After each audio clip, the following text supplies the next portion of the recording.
كلنا شفنا فيلم إسماعيل ياسين العتبة الخضراء، وتابعنا النصاب يوسف اللي قدر إنه يبيع العتبة الخضراء للراجل القروي البسيط. ولأن النصاب دايما زبونه بيبقى طماع، فبتكون عملية النصب سهلة، وخصوصا لما النصاب بيقدر يقنع الطماع بإنه مصدر ثقة. أما بقى موضوعنا النهاردة هو النصاب العبقري فيكتور لوستيج اللي قدر إنه يبيع برج إيفل لأحد التجار الطماعين. والغريب في الموضوع إنه ما باعوش مرة، لا ده باعوا مرتين، ده غير عمليات النصب اللي كان بيقوم بيها بكل سهولة، وفي كل مرة كان بينجح وبيقدر يفلت من العدالة بسبب ذكائه الشديد. أهلا وسهلا بكم، أنا ناجي أحمد، ودي حلقة جديدة هنتكلم فيها عن فيكتور لوستيج، أشهر النصابين في التاريخ على الإطلاق، واللي قدر إنه يحفر اسمه من حروف من نور وسط عالم الإجرام والنصب. بس قبل ما أبدأ الفيديو ما تنساش تعمل لايك، ولو أنت أول مرة بشوفنا في القناة ما تنساش تشترك في القناة عشان يوصلك كل جديد من فيديوهاتنا. ويلا بينا نبدأ على بركة الله.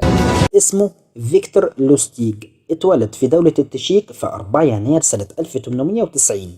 أبوه كان عمدة لبلدة صغيرة اسمها هوستيني.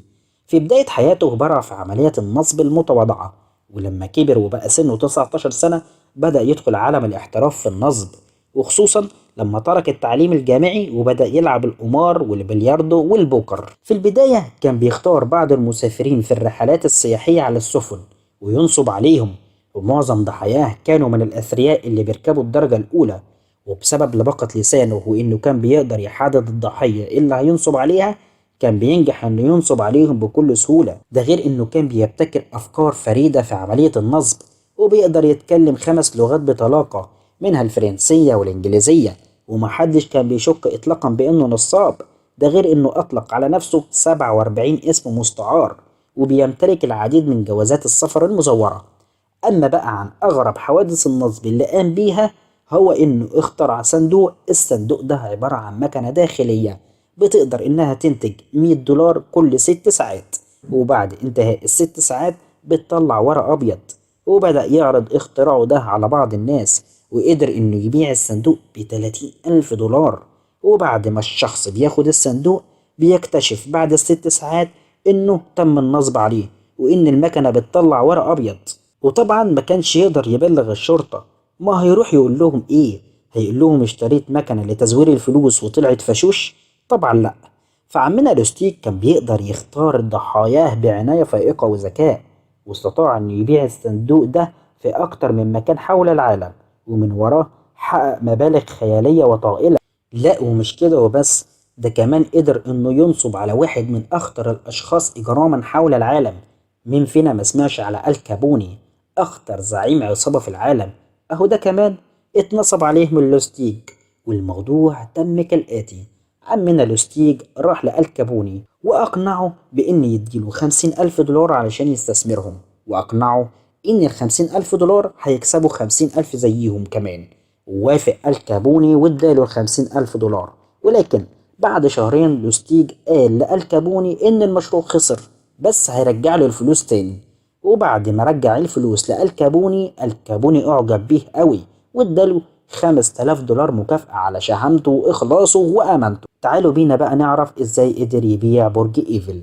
في مرة من المرات كان عمنا لوستيج قاعد على مقهى في أحد شوارع باريس، وعينه جت على مقال مكتوب في الجريدة الرسمية. ساعتها كانت فرنسا خارجة من الحرب العالمية الأولى ومنهكة تماما، والمقال كان بيتكلم عن مشاكل مدينة باريس بعد الخروج من الحرب، ومن ضمنها إصلاح برج إيفل اللي كان متضرر بسبب بعض الهجمات اللي حصلت في الحرب، وكان البرج قايل للسقوط. ساعتها فكر لوستيج في حيلة ذكية جدا. بدأ فيكتور لوستيج يجمع بعض تجار المعادن في أحد الفنادق رفيعة المستوى، وكان الدليل اللي خلاه يصدقوه إنه كان معاه بطاقة مزورة تثبت إنه متحدث رسمي باسم الحكومة الفرنسية. وقعد وسطهم وقال لهم إن الحكومة الفرنسية انتدبته علشان يبقى وسيط في عملية بيع البرج، وبدأ يتكلم بثقة عن إن الحكومة مش هتقدر تصلح البرج لأن تكاليفه عالية جدا. علشان كده قررت الحكومة إنها هتبيع البرج خردة، بس عملية البيع هتتم في سرية تامة علشان ما يحصلش ضجة شعبية وغضب من الناس، وإن الحكومة اختارتهم بسبب نزاهتهم، وهيتم عمل مزاد عليهم ال6 علشان يتم اختيار واحد فيهم لشراء البرج. ووقع الاختيار على أحد الأشخاص وكان اسمه أندريا بوسيون، وبدأ يظبط الأمور علشان يقنع بوسيون بعملية البيع. بس ظهرت قدامه عقبة كانت ممكن تخلي العملية تفشل، وهي إن زوجة بوسيون كانت شاكة في الموضوع، وقالت لجوزها هي ليه الحكومة عايزة تبيع البرج في سرية وبسرعة. وبدأ جوزها يشك هو كمان، وبدأ يسأل لوستيج هي ليه فعلا الحكومة عايزة تبيع البرج في سرية وبسرعة. بس طبعا الخبرة الطويلة في النصب والاحتيال خلته يعرف يتصرف، وأقنع بوسيون بإنه موظف مرتشي، وإنه عايز يطلع بمصلحة من البيعة دي من ورا الحكومة، علشان كده لازم الأمور تتم في سرية تامة. وقال له لو انسحبت من شراء البرج أروح أدور على غيرك، وساعتها هتضيع عليك فرصة شراء البرج. عمنا بوسيون قال له لا خلاص، ده أنا ما صدقت بيع لقطة زي دي جت لحد عندي، وعلشان ما تزعلش أنا هديك رشوة علشان البيعة تتم. واداله فعلا الرشوة، وبكده يكون عمنا لوستيج استفاد من الناحيتين، ناحية من تمن البرج وناحية تانية من تمن الرشوة اللي أخدها. وتمت عملية النصب بنجاح فائق، وأول ما عمنا لوستيج استلم الفلوس قال يا أبو فكيك على النمسا. بعدها اكتشف أندريا بوسيون بإنه اتنصب عليه، بس برضه مش هيقدر يبلغ الشرطة، ما هو برضه هيروح يقول لهم إيه؟ هيقول لهم إنه إدى لواحد موظف حكومي رشوة علشان يمشيله البيعة؟ أكيد لأ طبعا، ده غير سمعته في السوق اللي هتبقى زي الزفت. فاضطر يا عيني الراجل يحط جوه قلبه ويسكت لحد ما جات له أزمة قلبية ومات من حسرته على الفلوس اللي دفعها. وبعد فترة لما لوستيج عرف إنه محدش بلغ عنه، رجع علشان ينفذ نفس الخطة مع أشخاص آخرين، بس المرة دي التاجر اللي تم اختياره لما حس إن الموضوع فيه حاجة مش طبيعية بلغ الشرطة على طول.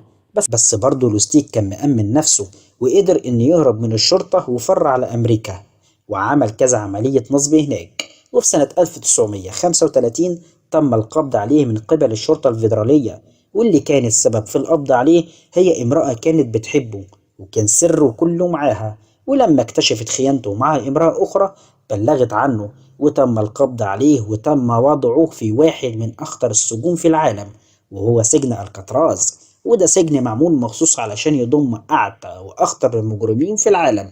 وهناك في السجن قدر يألف كتاب بيتحدث فيه عن الوصايا العشر للنجاح في النصب، والكتاب ساعتها حقق إيرادات ومبيعات عالية في الوقت ده. ولكن بسبب سوء المعاملة في السجن أصيب لوستيج بمرض في الرئة، وفي سنة 1947 مات لوستيج، لتنتهي قصة أخطر وأذكى المجرمين في العالم خطورة. وإلى هنا نكون قد وصلنا لنهاية حلقتنا، واللي بتمنى يا رب أن أكون عجبكم، وأشوفكم على خير في حلقات جديدة، والسلام عليكم ورحمة الله وبركاته.